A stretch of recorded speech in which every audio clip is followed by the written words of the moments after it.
Life is really just a collection of memories. If I wasn't there, if I don't remember it happening, and if nobody ever told me about something that happened in the past, then did it really happen? From my mind's eye, no. Because it doesn't sit anywhere in my brain, whether I experienced it, saw it firsthand, or someone told me about it, then it don't really matter. So then I took that same concept and I applied it to relationships. When I think about any given relationship, whether it be a friend, family member, romantic partner, it don't really matter. The relationship is only as good as the people remember it.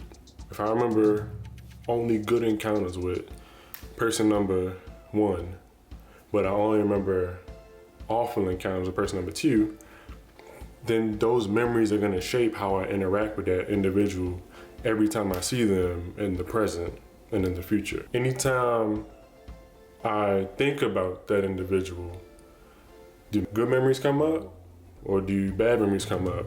And that's just gonna shape that relationship right there. So I'm gonna wanna gravitate to the person number one where I got all the good memories, right? And then I'm probably gonna wanna avoid the person number two with all the bad memories. When I think about myself and the relationships that I'm involved in, family, professional, what have you, anything that I do or say contributes to somebody else's memory bank. I'm making deposits into somebody else's memory bank. Or I'm making withdrawals, because if I do something that hurts somebody else or do something that makes somebody else uncomfortable, then it's like, that's going against me. That's not putting my best foot forward. That's not painting the best image, in that person's mind, right? But the thing is, and this is something I'm learning as I get older, and the more I interact with more personality types and just different type of people from different cultural backgrounds, racial backgrounds, just different walks of life.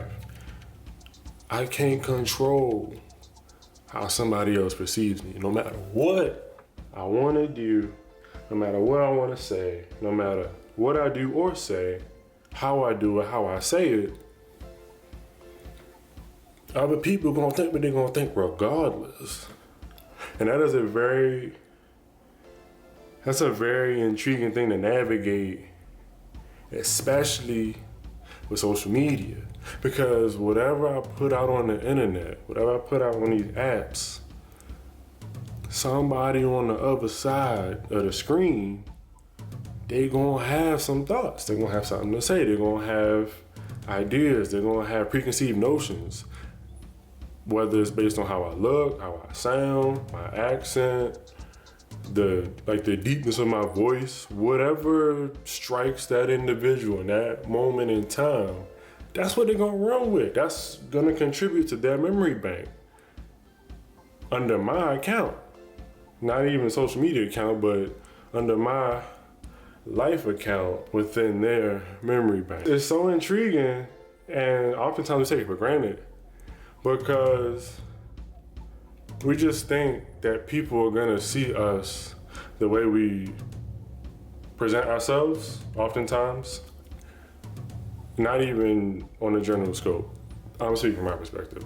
I often want to believe that whatever I'm presenting to other people on any given day, any given situation, in any given crowd of people, I want people to have,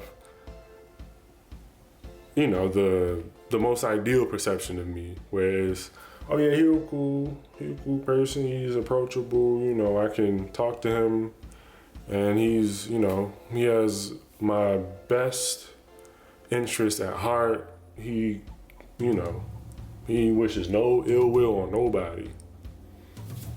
Despite what I want to believe, I can't control people's perceptions of me.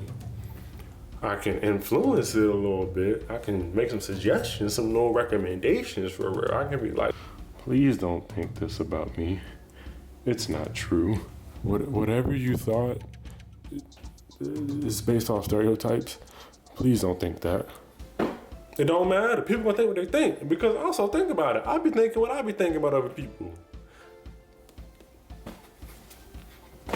So it's inevitable. It's inevitable. And a sign of maturity in my own walk of life is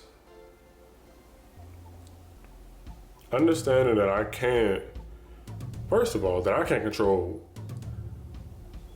a lot of things that happen in my general sphere of influence, that happen in larger society, happen to me, that happen to people that I love.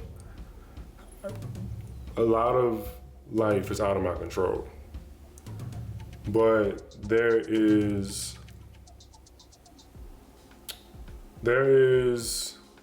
comfort in sitting with that fact and accepting it. Because that's one less thing for me to agonize over. Because what's the use of me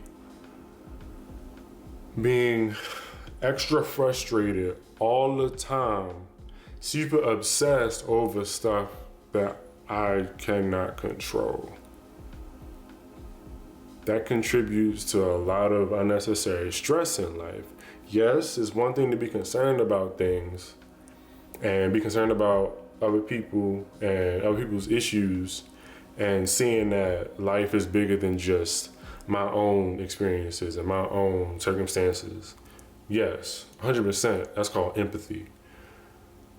And we need much more of that in the world. But there's another level where it crosses the line of genuine concern for the well-being of others versus being super obsessed over things that I cannot control. And I'm learning that balance.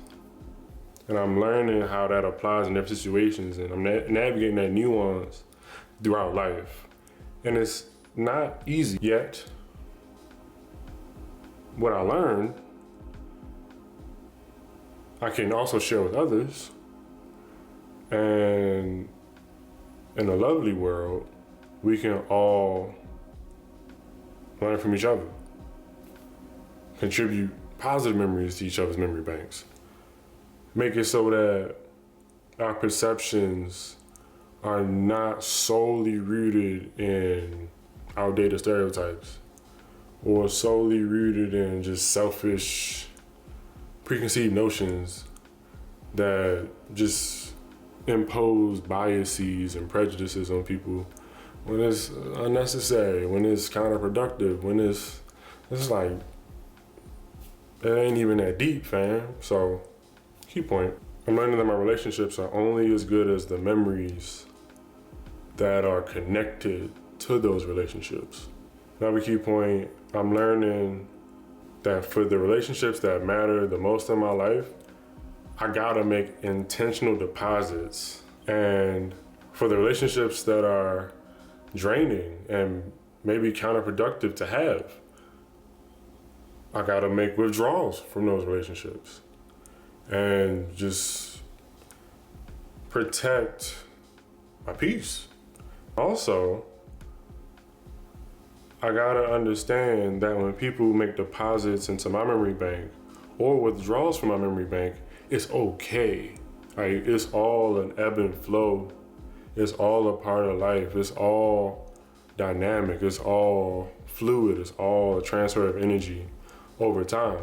Because when I think about it, the relationships that I had when I was 15, I don't have a lot of the same ones at age 26. Some people I grew closer with, some people we grew apart. And that's okay. It's not because of any massive argument or dramatic blow up. It was just, no, our lives took different courses and they just kind of diverged. So I'll leave you with this. Maya Angelou's quote, she said something to the extent that people won't always remember what you said or what you did, but they'll always remember how you made them feel.